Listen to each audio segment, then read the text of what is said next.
xildhibaan nacnac oo ka tirsan mudanayaasha golaha wakiilada Soomaaliland ayaa mar warbaahinta kala duwan kula hadlayay gudaha golaha wakiilada Soomaaliland arin 24 saacadeed ee ugu dambeeyay ay qorayeen warbaahinta kala duwan ee ka soo baxa dalka Soomaaliland oo ay in doorashadii madaxtooyadu dib u dhac ku yimid madaxweynaha Soomaaliland muddo kordhin loo sameeyo isagoo sidoo kale la taageeray in muddo kordhintaasi uu soo dhaweynayo in la soo hormariyo golaha wakiilada aan hadaladiisi kamid ahaa sidan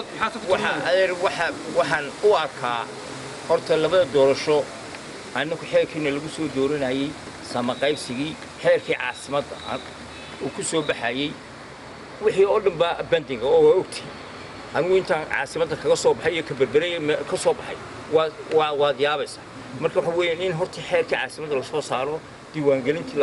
la soo saaro iyo sama qaybsigii gobolada wadiga gobolada qaarkood ka qeynayaan marka waxaan u maleynaa inay saaci karaan waxaan door bidaynaa in taayada la horeysiyo oo madaxweynaha 2 sano loogu diro inta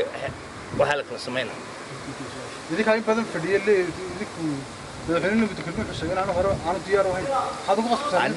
annaku muddo kordhin doonmayno waxaan leenahay xeer baa lagu kala baxay wixii mar hadda la sameeyay mar xilli hadda la sameeyay xeerkii la isku soo dooran miyaan munaasabada madaxtooyada la soo risay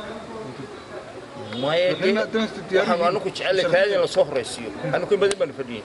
إن بدي بنفدين تعال إن الصهر يسيو أنا كنت على مركاي بس كل عسنتي قولينه وأنا ولا هاي وازرع سنة وازرع سنة waxa uu sidoo kale ka hadlay diiwaangelinta ka bilaabmaysa gobolkaasi Sanaag ee Xeergaabo oo uu sheegay inay dadweynaha oo ugu baaqay dadweynaha ku dhaqan gobolkaasi Sanaag inay soo dhaweeyeen dadweynaha ku hawlan diiwaangelintana ay qaataan bariga waxa ka dhacay diiwaangelintii ka dhacaysa waxaan dadweynaha bariga ka codsanayna inay diiwaangeliyaan oo diiwaangelinta qaataan oo ay si fiican